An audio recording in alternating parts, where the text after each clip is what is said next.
Turkish President Erdogan and Russian President Putin just concluded their 5 or 6 hour meeting, and they have now 10-point agreement.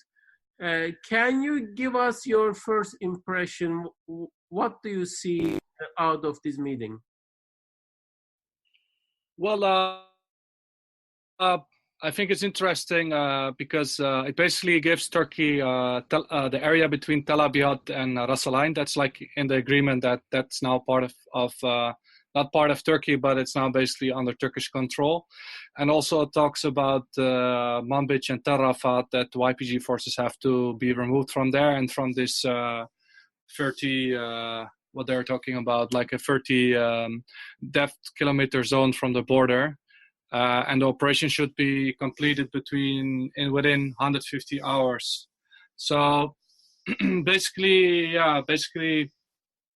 I think it's not much different from what earlier was agreed with the US. The only difference is that there will be now, instead of US Turkish patrols, we joined Turkish-Russian patrols.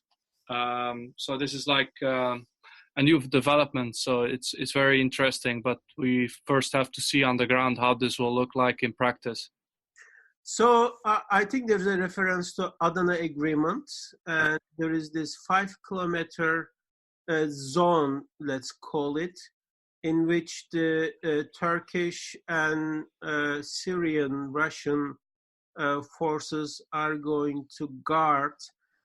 And then there is also 30 kilometers in which the YPG and I believe Syrian Democratic Forces as well will be removed.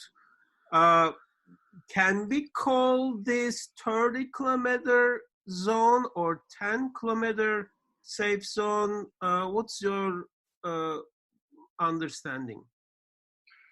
Well, my understanding is that basically Turkey doesn't get everything it wants, because in the end it wants this whole area under its control. At least in the past they were saying that. So basically they divided the pieces. So the east of the Euphrates, they have divided it in a Syrian government Russia zone and like a Turkish controlled zone. So Turkey will get the area between Ras Al Ain and Tel Abyad, and the rest of the areas, that's basically under the Syrian government's responsibility. And the Turks and the Russians will do joint patrols within 10 kilometers from the border. So it's basically, at the same time, it gets what Turkey wants, because they want to push away YPG from the border. And also there was a long Turkish demand to remove the YPG from Tel Rafat. So the deal also mentions Tel Rafat and Manbij. So, I mean, at the same time, it doesn't give Turkey immediately what it wants, because Turkey in the past, they wanted to control completely the safe zone. But at the same time, it also established the goals of Turkey without really fighting. So it's interesting, yeah. What is your understanding with regards to Kobani now? Well, I mean, Kobani, it's not specifically mentioned in the agreement. But I mean, I think they probably would also want YPG to withdraw from Kobani. I understand, because it is 10-kilometer zone within the border, right?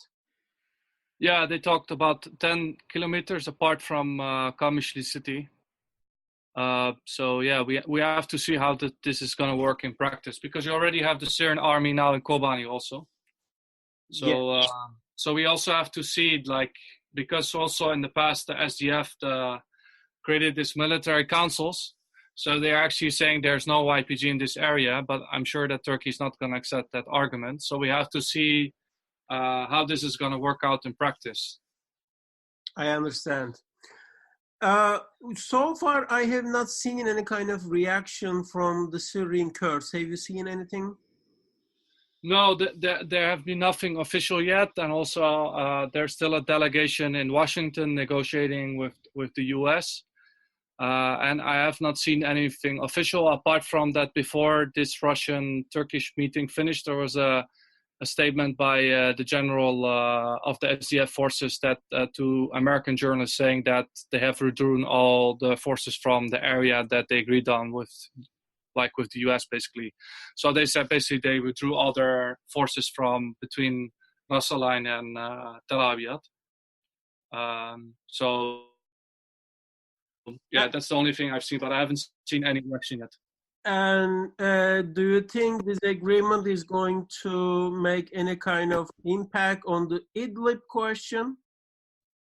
Well, I mean, just before this deal, there was basically also you saw like a picture of the Syrian president saying that they will do like an operation in Idlib. So there's like a high likelihood that also the Syrian government will launch like a limited operation in Idlib. So not for all of Idlib, but most likely a small operation. And this is probably one of the concessions that Turkey had to make because Turkey still has like these observation points in Idlib. So it's also related to this point. So part of the Idlib perhaps going back to Syrian regime and perhaps again, since it's very early hours of this agreement, we will definitely see how it will be implemented. But if we can speculate, that means perhaps some of the extremist elements or Turkish zone in Idlib will be now between Tel Abyad and Ras Al Ain. Kind of an exchange. Yeah, I mean, I think there's some sort of a concession on both sides. So, for instance, Turkey, they got this also concession that the YPG will be removed from Tel Rafat because this was a long demand. Mm-hmm. But in exchange that, I think Turkey will not stop or help like anti-government rebels to basically fight against the Syrian government offensive. So I'm not sure exactly where this Idlib offensive will take place. It's better to ask that with people that have more expertise on Idlib. But it seems that Turkey will not stop anything like a limited offensive in Idlib province. So overall, it appears President Erdogan got most of what he wanted, or he got some concessions, and he got part of the Tel Abyad Ras Al Ain that the Turkish army and their proxy forces took over in recent weeks, and the Kurds appear to took this, and they will abide by this new understanding. Yeah, well, I mean, the YPG and the SDF, basically for Turkey now, this is under the responsibility of Russia now, not for the US. And as you said, like, Turkey will control this. Like, basically, Russia recognizes this area that it will be under control of Tel Abyad and Ras Al Ain, that Turkey will keep the status quo there. So I think it does get some of the points that Erdogan wanted, which is basically to completely marginalize or weaken the YPG and SDF in northern Syria. But of course, we don't know how this exactly is going to work out on the ground. Like, it's still a bit vague. We have to see when on 23 October how this is going to look like in reality. But of course, the Kurds, they lost the area between Tel Abyad and Ras Al Ain. And also, of course, the Syrian government is back, so they will be quite weakened and also more dependent on Moscow and Damascus to what their future will look like. So they will go like an uncertain future with this agreement. So the project of autonomy for Syrian Kurds might have taken some defeat today, and as you suggested, now the Syrian Kurds is kind of in the uncharted territory, going to have to live with the Russian and Syrian forces. Do you expect anything will come out from Washington with regards to this agreement? I'm not sure how Washington can respond to this. I think it's very difficult for the US to basically respond to it. But at the same time, the US, they still have some forces, I think, around Hasaka and Deir they have not been completely moved out of the area yet. And also the Syrian government has not moved to all areas yet. I think like the Syrian government is still in some limited areas. And also the Russians, they are in Kamishli. But I think also the Russians, they had a meeting yesterday with the SDF in Kamishli. So maybe also the SDF is somewhat sort of informed about the Russian demands. So maybe it's even better. Maybe it could also be better for the SDF, because if Turkey would also attack the areas outside of Ras Al Ain and Tel Abyad, then it will be even worse for them. So now you sort of have again like a sort of ceasefire.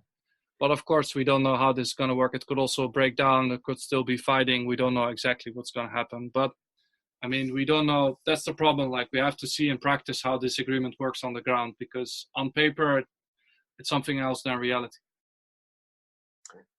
Thank you so much, Wladimir van Wilgenburg, who is the co-author of The Kurds of Northern Syria, Governance, Diversity, and Conflicts. Do you have any last words before we close this? No, thank you very much for this podcast, and thanks to Ahval. We'll continue to follow you, and we are looking forward to your new comments for Ahval in upcoming days, and then we'll stay in touch with you to monitor how this new agreement will be implemented on the ground. Thanks so much for coming on today. Thank you.